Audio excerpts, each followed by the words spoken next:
विदर्भ भाजपाच्या हातून गेलेला आहे। मोदी शहा जोडीने कितीही प्रयत्न केले तरी विदर्भात काँग्रेसच 45 जागा जिंकेल याचं आणि महाविकास आघाडी जिंकेल। अमित शहाजी आणि मोदीजी जितक्या वेळा महाराष्ट्रात येतील विदर्भात येतील तितका अधिक नुकसान त्या ठिकाणी होणार आहे। याचं कारण असं आहे की मोदीजी चंद्रपुरात गेले तिकडे हारले, ते गोंदियात गेले भंडारा गोंदियामध्ये तिथे गेले। नशीब की ते नागपुरात नाही आलेत म्हणून गडकरी जिंकू शकले, तिथे आले असते तर तिथेही त्यांचा पराजय झाला असता। त्यामुळं यांनी कितीही प्रयास करू देत महाराष्ट्रातील जनतेने ठरवलेलं आहे की महायुतीला महाराष्ट्रातून हद्दपार करायचं आणि महाविकास आघाडीला निवडून आणायचं। इथे अमित शहाजी आल्यानंतर गडकरीजी गायब असतात आणि गडकरी सारखा प्रमुख नेता जर ज्यावेळेस गायब असतो किंवा त्यात येत नाही, उपस्थित राहत नाही, याचा अर्थ असा आहे की भाजपाचे पाय आता खोलात गेलेले आहेत। ते कितीही प्रयत्न केले तरी ते पुन्हा बाहेर काढू शकत नाही। अमित शहा यांनी असे म्हटलेलं आहे की काँग्रेस आपला सगळ्यात मोठा शत्रू आहे, शरद पवार आणि उभाटा यांना देखील रोखायचं, त्यामुळे बूथवर मतदान वाढवा आणि काँग्रेसचे कार्यकर्ते आपल्याकडे फिरतील।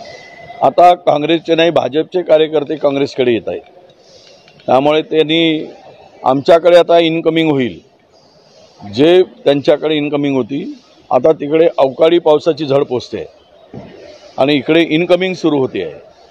त्यामुळं त्यांना कितीही प्रयत्न करू द्या त्यांनी काहीही फरक पडणार नाही। हो, अक्षय शिंदे प्रकरणात अनेक ठिकाणी होर्डिंग्स लागलेले आहे आणि हा देवाभाऊंचा न्याय असं म्हटलेलं आहे। तुम्हाला दुतोंडी साप विरोधकांना म्हणताय, तुम्हीच म्हणायचे की एन्काउंटर करा आणि आज एन्काउंटर झाला तर त्याच्यावर टीका केली। अरे हे एन्काउंटर करा नाही, जाहीर कायदा दुरुस्ती करा ना, जाहीर फाशी द्या, चौकात आणून एन्काउंटर करा। या मागचं षडयंत्र काय आहे? काय फोटो लावताय? काय मर्दुमकी झाली काय?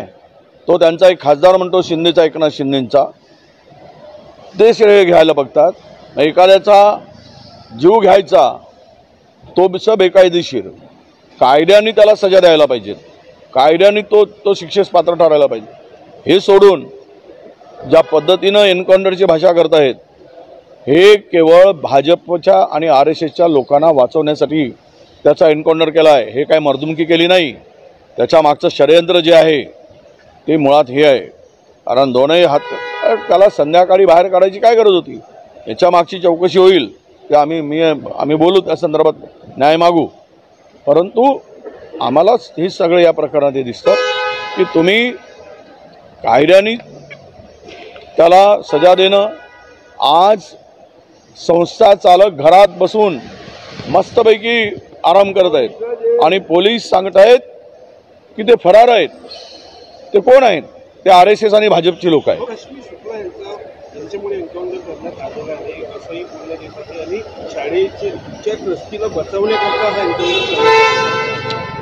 जनता, मी सांगितलं ते त्या शाळेच्या संस्था चालक जे आहेत ते भाजपचे पदाधिकारी आहेत, RSSचे ते प्रमुख व्यक्ती आहेत आणि अद्यापही त्यांना अटक झाली नाही, त्यांच्यावर कारवाई झालेली नाही।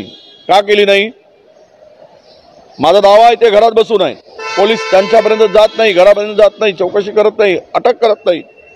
हेच ते प्रकरण पूर्ण दाबण्यासाठी हा षडयंत्र आहे, हा रडीचा डाव आहे।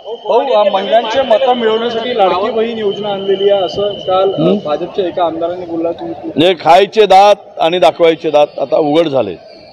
यांच्या मागे लाडकी बहीण नाही तर लाडके मतं आहेत हे आता सिद्ध झालेलं आहे। म्हणजे सत्ता सरकारी पैशाच्या तिजोरीतून जे लाडकी बहीणला काही देण्याचा आणि त्यामध्ये इव्हेंट करण्याचा यांनी जो काही प्रयोग केला, माझी लाडकी बहीण, माझी लाडकी बहीण, माझी लाडकी बहीण नाही, माझी लाडका माझा मतदार आहे, मतदानासाठी केलेलं हे सगळं काम होतं। हे आता त्यांच्या आमदारांच्या मुखातून स्पष्ट झालेलं आहे कारण जे शिंदे, फडणवीस आणि पवारांच्या, अजित पवारांच्या डोक्यात होतं ते यांच्या ओठातून बाहेर पडलेलं आहे.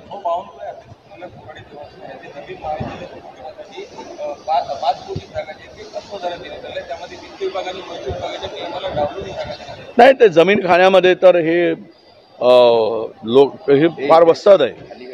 सगळ्या प्राईम लँड, सगळ्या जमिनी भाजपाने सरसकट खशात घालण्याचं काम सुरू केलं आहे. महाराष्ट्राचे हे खऱ्या अर्थानं जमीन लुटारू सरकार म्हणून यांची ओळख होणार आहे.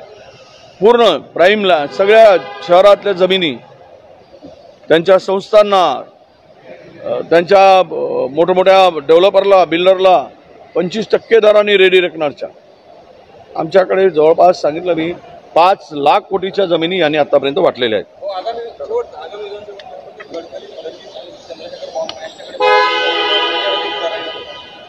आता ते कोणाकडे राहील, पण मला असं वाटतं की